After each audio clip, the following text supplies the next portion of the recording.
These are our top 30 quarterbacks in fantasy football. Danny, let's start it out with the obvious one. Josh Allen, the quarterback one for both of our rankings. As far as when we would take him, both of us are kind of around that 3-4 turn. If he were to fall to that point, we'd be okay with it. But there's very few safer picks in fantasy football. A top 3 fantasy quarterback in 6 straight NFL seasons gets DJ Moore added. Of course, the rushing upside of what Josh Allen brings to the table in terms of rushing touchdowns the last 3 years. He's been 15, 12, and 14. Do you have anything to say other than really the challenge with Allen is like, when do you pick him? What receivers are off the board? Running backs are off the board, that kind of thing. And just general strategy of taking a QB early.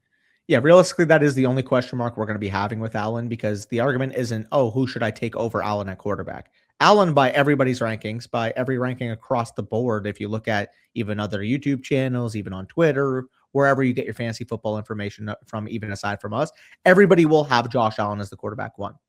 The question, though, is, do you want to take Josh Allen or do you want to take T. Higgins, Jalen Waddle, running backs in the range like Javonte Williams, Kyron Williams? Like, to me, when you look at Josh Allen and ultimately the quarterback position as a whole, you need to ask yourself in relation to opportunity bundles. You put Josh Allen's name next to whatever round 3 or round 4 running back receiver versus the round 7 or 8 receiver and quarterback range that we'd be talking about later in this video, and you make that determining 2 for 2, which you like better. Yeah, exactly. It's all going to depend on your league market. I know in my league, because we're near the Buffalo area, Josh Allen is like a second-round pick in every single year. So some leagues, it's going to be like that. Some leagues, people are going to fade QBs, and he's going to go in round 4. And at that point, maybe he's the safest pick on the board. Just speaking quickly to the most common quarterbacks that are on ESPN playoff rosters, courtesy of Ryan Heath, you can see that it's basically been 4 guys for the most of these seasons: Jalen Hurts, Lamar Jackson, Josh Allen, and Patrick Mahomes. So a guy like Josh Allen with a proven track record like that is going to truly be one of the safest picks on the board. So if you don't love the receivers in that range, you don't love the running backs in that range, you're probably not going to go wrong with Josh Allen. Just keep in mind, he is going to have to outscore the entire field at quarterback, and the 2 for 2 bundle, like you said, you're going to have to like some of the receivers and running backs going in round 6, in round 7, in round 8, in round 9, where we think it's a little bit better of a deviation for the quarterback than it is in round 3 or 4, where Josh Allen's going to go. Lamar Jackson, as we know, some of the best fantasy point per game seasons we've seen: 2019, 27 points per game, 2024, 25 points per game. I love the addition of Declan Doyle. I think Jacoby Lane and Elijah Sarratt are going to be big additions in the receiving core. We're already seeing Jacoby Lane just absolutely tearing up camp. The question for Lamar Jackson right now is health. Like on my Flock League team last year, he absolutely sandbagged me, not only because he got hurt, but also because he played hurt, and it affected his rushing in a major degree. You could see he only rushed the ball 5.2 carries per game, 26.8 rushing yards per game, only scoring 2 rushing touchdowns on the entire season. The question here is, do you trust him again? Because, I am scarred from having him last season. However, if you're getting a discount on him and he's a 5th round pick, it's, again, the conversation of the 2v2s. Would you rather have Lamar Jackson, or would you rather have Judkins, Tootin, Henderson at running back, or Odunze, Evans, McLaurin, those types of receivers? So the best way I would describe it is Josh Allen, every year you draft him, you're getting between the quarterback 1 and 3 in terms of points per game. You know exactly what you're getting. With Lamar Jackson, it's like, you'll have the down years. You'll have the quarterback 9, the quarterback 8 point per game years. You'll have the quarterback 6 point per game years. But when he's the quarterback 1 in fantasy, he's got the opportunity to lap the field, because nobody, when they are on, rushes the ball like Lamar Jackson. On top of that, nobody who rushes the ball like Lamar Jackson can throw for 40 touchdowns and 4,000 yards.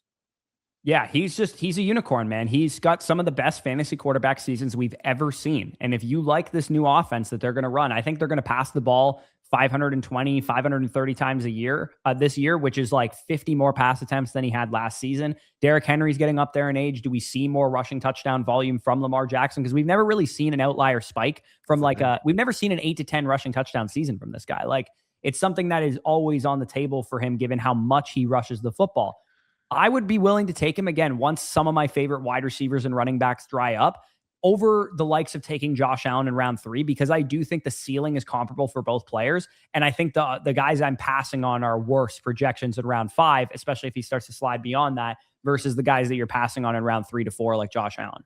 Yeah, I'm on the same page here. The way we have our tiers worked out, Josh Allen, clear tier 1 by himself because of the consistency. Lamar Jackson, clear tier 2 by himself because he's the only guy that we can confidently say in a 17-game season can actually outscore Josh Allen without something outrageous happening to Allen. Yeah, exactly. So Lamar, if you want to trust him again, there's no argument to have anybody else at QB2. Even if you think he's very risky, just don't draft him. Draft somebody else later. Yeah. Speaking of drafting somebody else later, you and I are in agreement that these are the next three quarterbacks. So let's break this tier down kind of almost into a mini tier of Joe Burrow, Caleb Williams, and Drake Maye. Now, Joe Burrow has the best passing projection of any quarterback in fantasy this year, in my opinion, because you have Jamar Chase in his prime, T. Higgins in his prime, Chase Brown at 88 targets last year. He's going to contribute to this offense. And then the other ancillary receivers or whatever. As long as Joe Burrow can stay healthy, he has a 2024 season very much in the range of outcomes, a 40 plus touchdown, 600 plus pass attempt. That's the other thing with Burrow that you're getting is guaranteed 600 plus pass attempt season, assuming he stays healthy. He has the pass volume. They trust him in the red zone. They trust him to throw downfield. So the question is, again, in casual leagues, he'll probably go in the 5th round. He'll probably go to the Jamar Chase manager at the 103, at the 503. Are you going to be willing to take him that high? And both of us are kind of the opinion that he's the first of this tier, so we're probably not willing to take him as high as he's going to go in some leagues.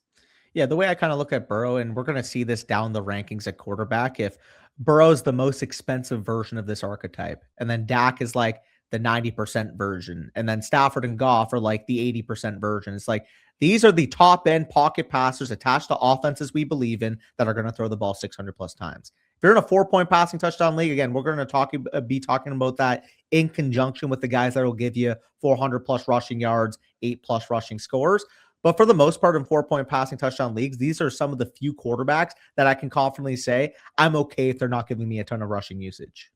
Yeah, and the Flock League this year is shifting to a 6-point per passing touchdown league. So it'll be interesting to see where those pure pocket passer types like Burrow, Dak, and Stafford go, because they are going to see an uptick relative to a 4-point per passing touchdown league. Again, he goes off the board at 68.8 on Underdog, which is a 4-point per passing touchdown format. But in a 6-point per passing touchdown home league, he should probably be absolutely the pick for you at 503 if you drafted Jamar Chase, or maybe the pick for you at, 511 or whatever if you drafted T. Higgins. But I probably wouldn't take him any higher than that given the strength of the quarterback depth.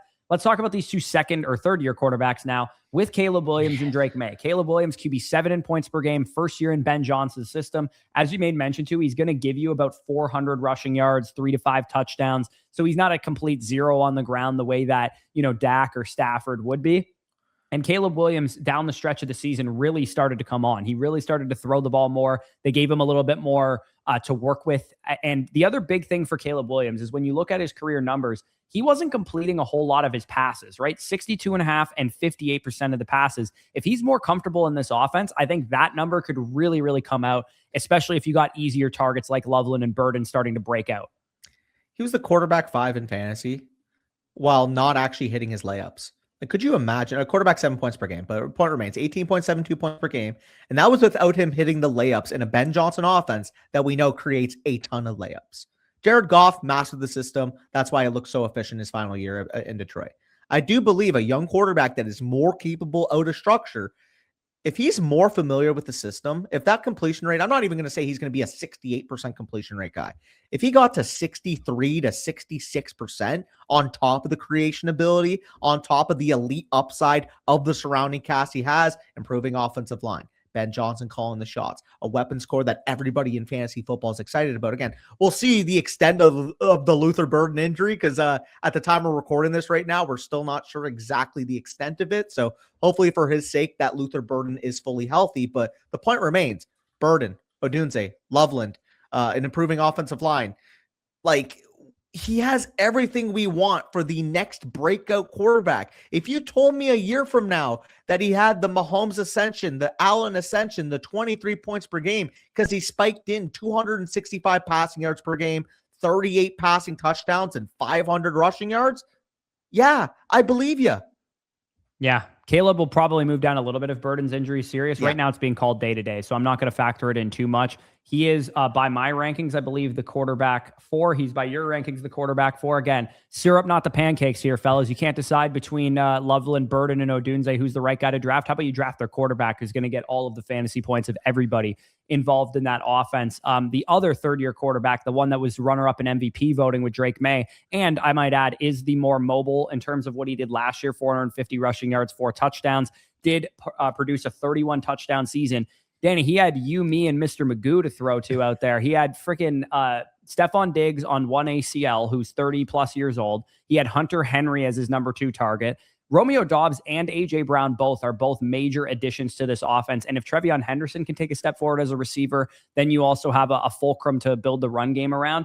I think we could be talking about Drake Maye. Yes, the schedule is harder, but the offense could just be better, more efficient, more explosive. A.J. Brown is one of the best downfield receivers in the league, or at least he has been the last couple of years. Romeo Doubs, a very consistent number 2, number 3 caliber receiver. Wouldn't shock me at all if Drake Maye built upon his great second season. Well, it's very simple because you look at the overall attempts in the passing game and just how efficient he was. He threw for almost 4,400 yards, 31 touchdowns, 8.9 yards per attempt, 8.6 air yards per attempt.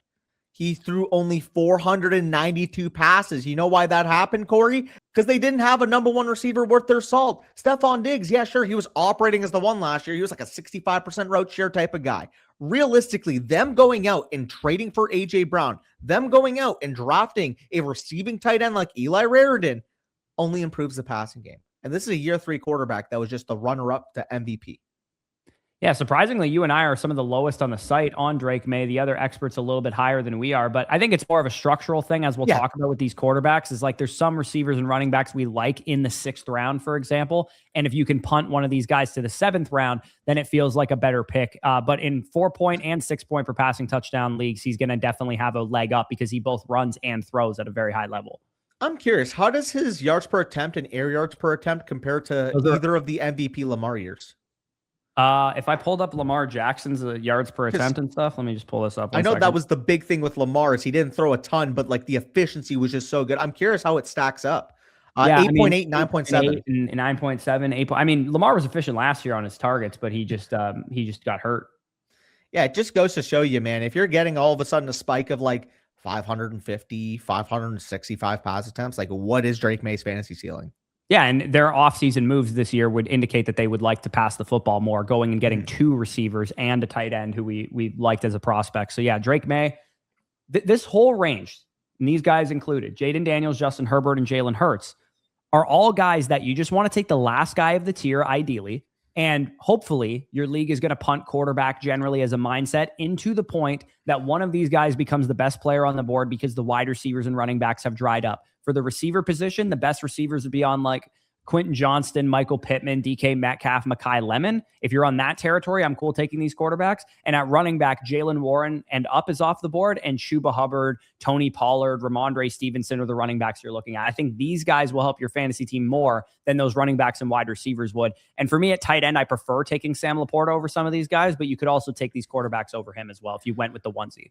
So the big this is the truest difference in our rankings, because I think we mentioned the top 5 we basically have in the exact order as each other. I think we said yeah, they're in some order, but they're the same 5 guys. So that would actually make up my S, my A, and my B tier. 6 through 10 is actually where I have my C tier, and then my D tier would be 11 through 17. So clearly you see it a little bit differently. You have Daniels, Herbert, and Hurts pushed up. The difference for me is I have Dak and Lawrence in the tier with those guys.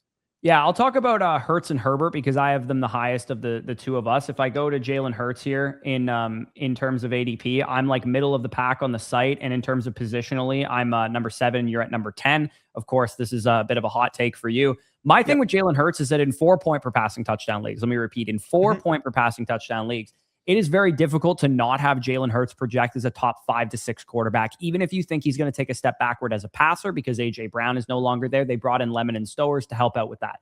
Jalen Hurts, the player, is due for major regression as a runner because he only rushed for 421 yards and 8 touchdowns last year, which in the previous seasons of him being a starter, we've seen double-digit touchdowns every year, 600-ish rushing yards. We're already hearing Sean Mannion come out and say they want him to run the football more. They want him to challenge the middle of the field more. And I think he's capable of doing that. There's some concern here with Jalen Hurts because he could go the way of a Kyler Murray from last year. However, Jalen Hurts, to me, has to be a consistent staple of a top 6 quarterback. And if you drafted Devontae Smith or Lemon already, I'm definitely willing to take him in like the 7th round because I think at that point, all the risk is baked in. And as I made mention to, these league-winning quarterback seasons, Jalen Hurts has multiple of them in the last 4 years. Yeah, historically, Jalen Hurts has been a very, very good fantasy football quarterback. And even though I have him at 10, again, 6 through 10, very, very close here for me. He would still be like a 19, 20 point per game type of guy, in my opinion. Look at last time he went in round 7, by the way, just to quickly interrupt you. What, 2022? He went in round 7. Sure. If he goes in round 7 again this year, he had a 65% win rate last time he went down the board there. Much different team contextually, I think, overall. Again, I like Mekhi Lemon. He's dealing with a hamstring injury right now. I don't think he's ready to replace A.J. Brown. I love Devontae Smith. Is he truly ready to be a 160, 170 target type of player? That's still a question mark, even if we're more optimistic on it. Ultimately, what it comes down for me with Jalen Hurts is even though the new offensive coordinator will want to change his overall process, the question remains for me, can Jalen Hurts actually handle the change in system? Can he throw over the middle of the field anymore? Can he actually operate a West Coast accuracy-based system? That's my question marks when it comes to Jalen Hurts actually handling the passing opportunity at hand with Mannion. If he's able to, very clearly high ceiling. The questions, though, as well. Everybody's pointing to the regression in the rushing game. He had 14, 15, 13, 10 rushing touchdowns, 8 last year. And that could very well go to 10. The reason why I don't think it's going to go to 14 or 15 or 13 like it was in the 3 years prior is I simply don't think the Eagles' offensive line is up to that par. Again, they're going to rank very highly, but I think like we've mentioned in the running back video with Saquon Barkley, not a lot of people are contextualizing the fact that this isn't the same unit that it was in 2024. You lose Kelsey, Lane Johnson a year older, Landon Dickerson banged up this past year. And on top of that, the most important thing for me is the one thing that we have banked on Philadelphia on offense for the last bunch of years is what play, Corey? Just answer me. Just answer me. Offensive line. It's their efficiency on the ground. But what play? Just give me the tush push, which is still in the playbook, by the way, and he can still have 12 of them this year. Absolutely. But if I think the offense isn't going to be as good, if I think the offensive line is going to struggle a little bit comparatively to 2024, and if I think Jeff Stoutland was the pioneer for what made that play so successful, Kelsey too. I just think there's a lot more risk than the majority of people are baking in. On top of that, again, 6 through 10 is a very wide tier. If you told me that he was your quarterback 6, I think that's perfectly fine. I have him at 10 because Dak's in a top 5 level offense for me. Trevor Lawrence had 9 rushing touchdowns, was the quarterback 1 down the stretch last year. I don't even have to make the case for Justin Herbert because you're about to make it in a second. And on top of that, the head of the tier there is Jayden Daniels for me. So again, he comes in at 10. It looks like it's a hot take. Realistically, 6 through 10, very small margin in my rankings. I'd agree with you in 6-point passing touchdown leagues. I think in 4-point, the math doesn't work out to keep him down below anywhere beyond 6 or 7. Even if you think he's going to have a bad passing ceiling, because he's going to rush the ball in 10 times, Danny. He's going to rush 10 touchdowns in. I think all the quarterbacks I have in 6 through 10 project for about 20 points per game. Yeah, that's fair. I have him for 21, and I don't even really feel that high on Jalen Hurts. I'll talk about Justin Herbert, who is absolutely going to probably be on a lot of my fantasy. I'm there with you. Currently my highest drafted quarterback on Underdog. And the reason for that is because I project him for 587 pass attempts. Now, some of you guys might be like, whoa, that's a lot of pass volume for Justin Herbert. He hasn't thrown the ball that much over the last couple of years. You can see 32 attempts per game, 29.6. But the last time we saw him throwing the ball like crazy was 2022, 2021, where he was up well over 600 pass attempts. Mike McDaniel, when he had the best Dolphins offenses with Tua playing at a high level, 57% neutral pass rate. He has Justin Herbert, one of the best quarterbacks in football. Ladd McConkey, QJ, Trey Harris, Rondé Gadsden, good weapons group around him.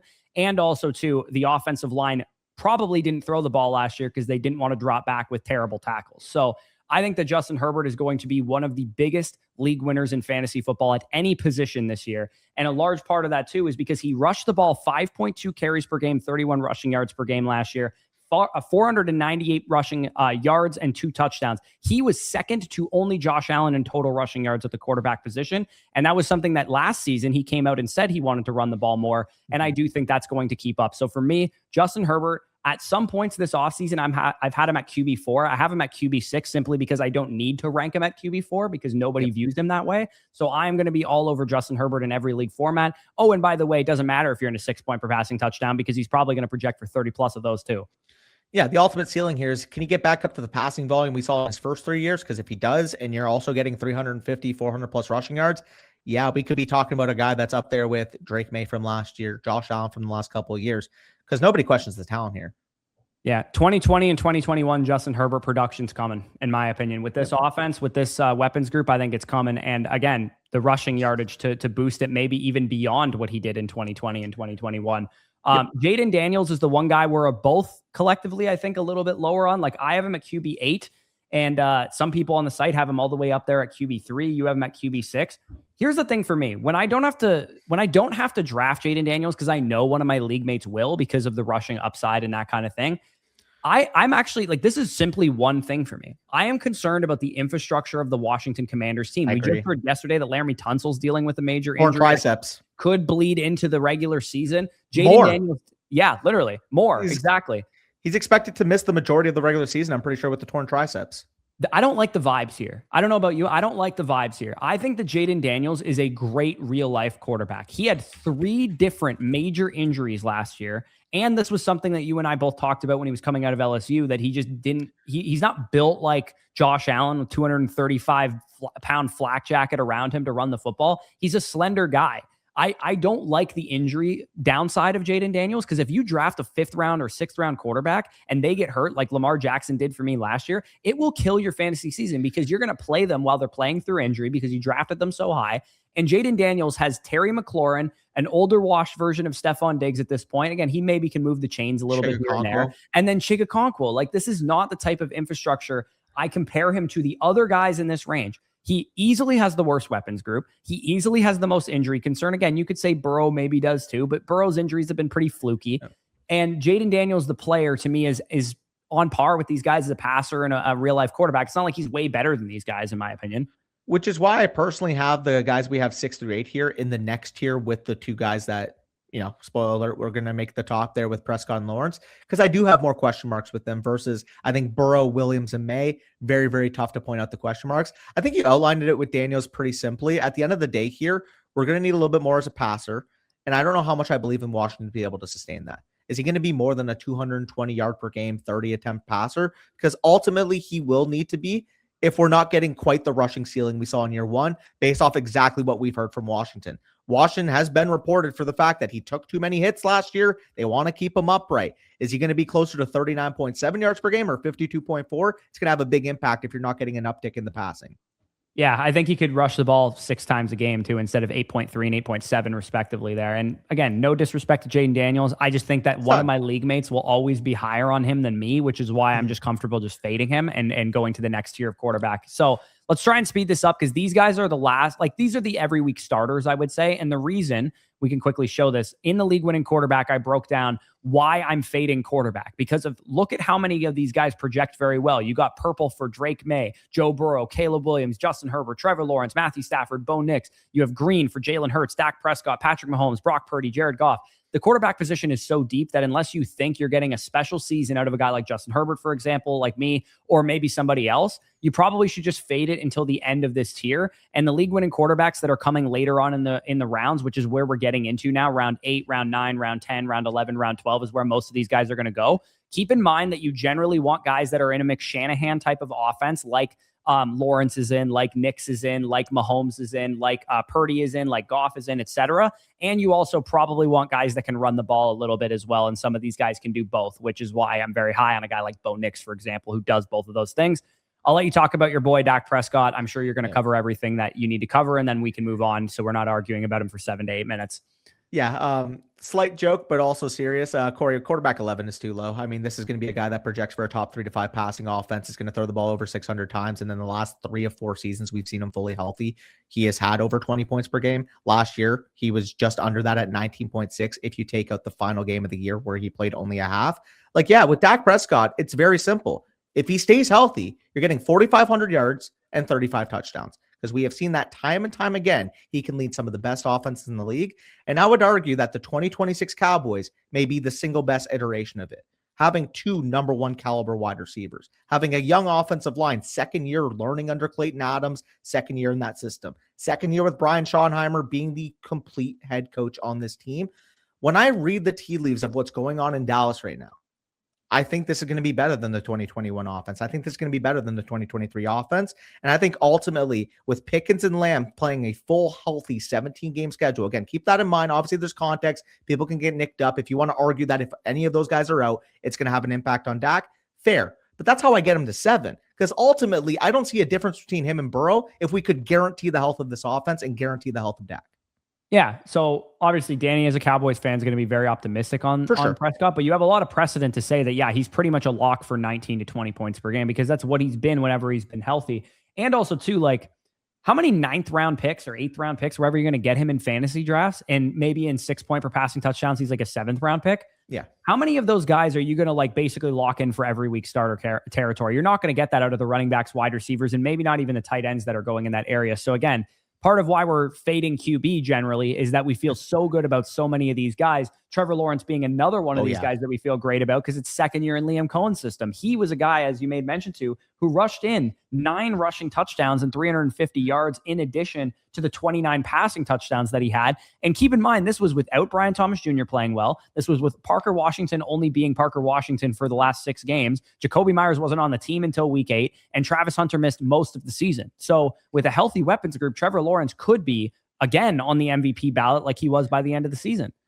So this is my version of what Herbert is for you, where it's like you're getting the ultra athletic 6'6", 225-pound guy that has legitimate rushing upside, but also has the upside to throw for 4,500 yards and 30 plus passing touchdowns. On top of that, everything we're hearing out of Jaguars camp, we're here. Brian Thomas looks like he's back to form. Parker Washington looks like the clear number 1 in this offense. We both know how talented Travis Hunter is. Heck, we haven't heard anything on Jacoby Myers. If he's the number 4 on this team, you probably got a pretty damn good receiver room. When I'm looking with Brenton Strange, number 5 target on this team. Yeah, well, take the syrup that goes over all the pancakes and take Trevor Lawrence, the guy who was, by the way, the quarterback 1 in fantasy after the bye week last year. And we just mentioned how, second year in the system for Caleb Williams, second year in the system for a lot of these guys. It's his second year in Cohen's system. Why can't he have a 24 point per game year? Yeah, he can, man. And again, the only difference for him and Herbert for me is that Herbert rushed 500 rushing yards. Yep. Lawrence was 350. Yes, he had more touchdowns, but that seemed a little fluky to me. And Lawrence has a worse offensive line than Herbert does. That's pretty much the only difference. And I think Herbert's a better real life quarterback too, but it's pretty even there. And they're both targets of mine in round 8, round 9, round 10, where the wide receivers and running backs have dried up. So this is why ultimately Daniels, Herbert, Hurts, Prescott, Lawrence are all in that tier for me. It's because if you told me that they finish as the quarterback 4 or 5 on the year, I'd be like, oh, okay, that makes complete sense. Once I get into this range, I'm like, okay, they're probably more like quarterback 7 or 8, quarterback like 9 or 10, in my opinion. Yeah, it's because I have Dak and Lawrence in this range that in a combined ranking, it looks like they're in this range for you. But yeah, there is a little bit of a micro difference. I do actually have Bo Nix right up there ahead of Dak and ahead of Lawrence. And the reason for that is because Bo Nix, to me, has everything I'm looking for. He has the best offensive line in football. He has been quarterback 10 and quarterback 8 the last 2 years in fantasy football. He is entering his 3rd NFL season and just was gifted Jalen Waddle, one of the best 15 to 20 receivers in football, to be his number 1. On top of that, 612 times the Broncos threw the football last year. The Broncos were a top 3 defense. They did not need to throw the football as much as they did, yet they trust Bo Nix to be able to do that. And as I've talked about before, if Davis Webb is a legit difference-making offensive coordinator, which for Sean Payton, a guy who's been calling plays for 20 years in the league, gives him that opportunity to do, that shows a lot of confidence in him. And I think this offense is going to be really, really, really good, which is why if it's not Justin Herbert on my Flock League team, it will probably be Bo Nix, because these two guys are both extremely high in my rankings. And as you guys are watching this video, we're pretty much going to be drafting in a day or two. So yeah, Bo Nix all in, one of my guys, especially if I drafted Waddle or Sutton earlier in the draft. I'm definitely tacking him on in round 9, round 10 where he goes.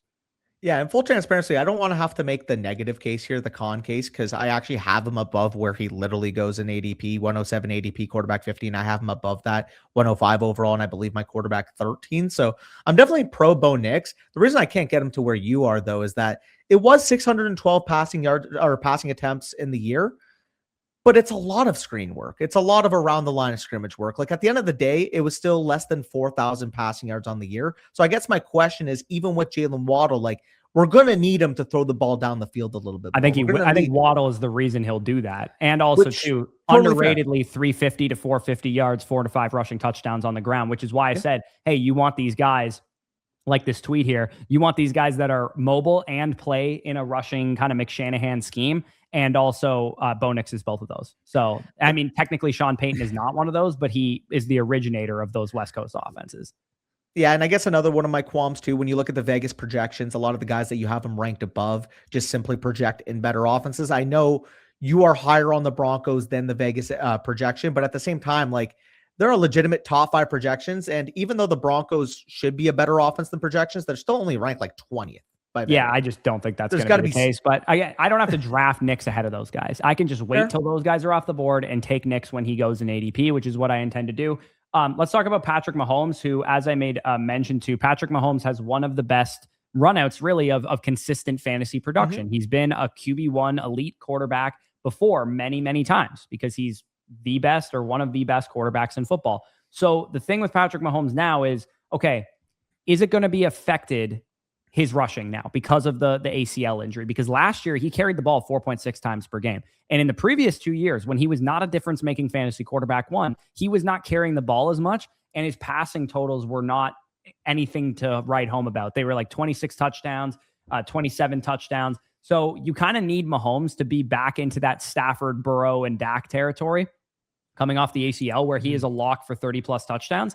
And given that they signed Kenneth Walker, I don't think that's a guarantee. Yeah, I tend to agree with you here. Ultimately, I feel like at the end of the day, if you're drafting Mahomes, you're drafting him because you're like, well, Patrick Mahomes is Patrick Mahomes, and this should be a good enough offense to get back up to what he was doing last year. Now, the question is the ACL going to let the carries per game be that high? Is the ACL going to allow him to create out of the pocket, extend plays like he has been? That is my big question mark when it comes to Mahomes. Ultimately, I do have him a tier below the Lawrence and Dak range because of the question marks.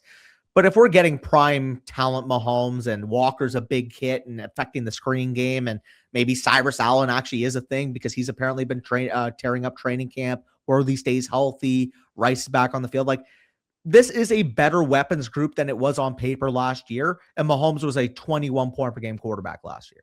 Yeah, and before the Houston game where he kind of shit his pants, and then the Chargers game, he got injured, and he was producing difference-making QB production, like 22, 23 points per game. So, again, Mahomes is always live to be Mahomes, of course. However, my league mates are probably going to chase the name value a little bit more than I'm going to, so I'll probably just let somebody else draft him. Let's rattle through these last couple again. Those McShanahan schemes, Brock Purdy is in one of them, of course, and he had his best season of his career from a points-per-game standpoint last year. When he came back from injury, he was on a freaking tear. Now, I was talking about in streamers and other trade targets type videos that he had a monster schedule down the stretch, and that's partially why he was so good. I'm a little worried about the weapons group right now because Evans is dealing with something. Pearsall's out for the year. Kittle's coming off the Achilles. If McCaffrey goes down, this offense is going to take a huge hit. I think Purdy is a good option, and I also like the fact that he's been running the ball a little bit more as of late himself. He rushed in 3.7 carries per game, 4.4 carries per game the last 2 years. Obviously, in a shortened season, the yardage doesn't look that exciting, but Brock Purdy's still a good option. He's a good punt quarterback. I just wouldn't reach above ADP for him because I actually just like better. Like, I'd rather take Bo Nix where he goes. They both go in the same range. I take Purdy. That's fine. I feel better about Bo Nix's weapons opportunity, his rushing, and also the fact that he's in a system that allows him to throw the ball a little bit more than Purdy does. Yeah, part of it is I just think Brock Purdy's a better player, and I agree. I think Brock Purdy is a better player. I think he'd be better than Bo Nix if he played for the Broncos. Well, that's what I'm saying. He's a better player, and I think he's got more weapons than he had last year when he was outscoring Bo Nix. So that's kind of my take on it. Yeah, that's fair. Jared Goff, very straightforward. I think he can be on the MVP ballot for sure. He is discount Dak for me. He's like the guy that all else fails, I'm going to just draft Jared Goff in round 11 or 12. And the nice thing about when you draft Jared Goff too, is that if he's having a bad stretch of games, like bad schedule, whatever, he's playing poorly, you could just drop a guy like Jared Goff. Nobody really cares to like leave him in their starting lineup. Oh, I have to keep Jared Goff in there. If I had Lamar Jackson with Jared Goff's name on it last year, I probably wouldn't have been starting him all the time because I wouldn't have been married to the draft capital that I had, which is why Jared Goff's the perfect streaming quarterback. And he's very predictable. Just look at the games he went off versus go to the game logs. Look at the games he went off versus the games he struggled. You knew not to play him against Green Bay in week 1. You knew that Chicago was a defense you wanted to target in week 2. You weren't playing him against Baltimore and Cleveland, and what were probably both Baltimore road games, at the time, if I'm not mistaken, as well. Both road games, and Cleveland probably had like legitimately like a 41 over under in that game. You knew to play him against Cincinnati. You knew to play him against KC. Tampa Bay may be a little bit a blip on the that game is radar in for him. Detroit. You probably would have played him in that game. You probably would have played him in that game, so tough luck. But aside from that, Washington, New York Giants, Minnesota in week 17, everybody benched him for that game. So that makes sense. Yeah, he's very predictable. That's a good point. And as I've made mention to, I just think the Lions could sun run this entire season. You got J-Mo, Amon-Ra, and Sam Laporta all back healthy. Jahmyr Gibbs is slated to have literally a legendary season, in my opinion, especially with no Montgomery. Are they going to throw the ball a little bit more? Are you going to get more Jahmyr Gibbs fantasy points out of Jared Goff because he catches 100 passes this season? Also, flick it to 2026 because you mentioned schedule. Let's highlight just how fruitful the schedule could be. Oh, it's easy as hell, man. He starts off in New Orleans, at Buffalo. Again, weather's going to be fine in September. New York Jets, Carolina, Arizona. Those are his first 5 games. So if you're talking about I'm going to stream quarterback, well, you're not going to need another quarterback until week 6 when he's on bye. I'm not joking you. The Lions might throw for like 380 yards against the Jets that week, 420 yards against the Jets that week. Especially if you draft Amon-Ra, Laporta, or J-Mo during your draft. It's very simple to just fade. Yeah, or Gibbs. Yeah, just fade quarterback until Jared Goff is the best available option for you. He does represent in the league-winning quarterbacks video the kind of end of the tier of the every week starter for me, where Jared Goff at QB 16, like I would probably want somebody Jared Goff or better to start my fantasy season. But generally speaking, you could get by with guys that are worse. Jaxson, Dart, and Stafford we could talk about. Dart, obviously the great rushing production when he took over. Yeah. When he was a starting quarterback, man, he was like a 20-point per game scorer almost. And that was with no Malik Neighbors. Wan'Dale Robinson was his top receiver. He was a rookie last year. My issue with Jaxson Dart and why I don't actually think he's going to be much better this season is that I think they're going to be one of the most run-heavy offenses in football. Yeah. I think that Dart will not be doing as much running as he was doing. I think it's going to be Scadaboo and Tracy for the most part. And even though Malik Neighbors is back healthy, I just think the volume of a Brian Daboll offense is what made him as good as he was. Because you could see the pass attempts and go, that's not a lot of pass attempts. But when you look at the games he was actually starting, he was actually throwing the ball quite a bit. So that's kind of where I'm at with Jaxson Dart. Is I'm not as enamored as other people seem to be with him. Yeah, I'm on the same page here. Ultimately, too, we've heard, like I mentioned earlier in the video, of a coaching staff wanting to limit the rushing attempts. We have heard that all Giants camp. Hey, Jaxson Dart took too many hits. Hey, Jaxson Dart, you got to stop leading with your head. Hey, Jaxson Dart, you got to run smarter. Like, all that points to me with the fact that if these running backs are healthy, Scadaboo and Tracy, why even inflict them to those hits around the goal line? And he'll scramble. Like, it's a tendency thing. He will scramble. He's going to be a rushing quarterback. And again, going back to what I said, when you're taking a late round quarterback, what are the best guys to go after? The best guys to go after generally are 100+ rush attempts quarterbacks, but also McShanahan offenses. He's not in a McShanahan offense, but he is in a West Coast offense, and he rushed the ball 86 times in like 13 starts last year. So he is probably going to hit those 100+ rushing attempts. But that's why this quarterback range is so good. Even though Dart is technically the end of this range for me, if somebody said I have him QB9 or QB10 because of the rushing in 4-point per passing touchdown leagues, he's going to lose a lot of value in 6 points. That's definitely a fair opinion because his rushing yardage and rushing touchdowns could still be 508. Yeah, so overall, I agree with you with 11 through 16. Obviously, 9 and 10 would be in the tier above with me, with Hurts, with Daniels, and with Herbert. Stafford, we could talk about real quick. I mean, if we were getting exactly the projection from last year, he would very easily be up a tier. I guess my qualm here is that this is still a 38-and-a-half-year-old quarterback. We did see a big-time uptick in the passing usage in the red zone last year, passing usage inside the 10. Does that kind of revert back to the prime McVay, prime Stafford years where it was very run-heavy? And ultimately, I think it's a more thin bet. If anything were to happen to Puka or if anything were to happen to Adams, like, I don't trust the third weapon on this offense like I do some of the other options.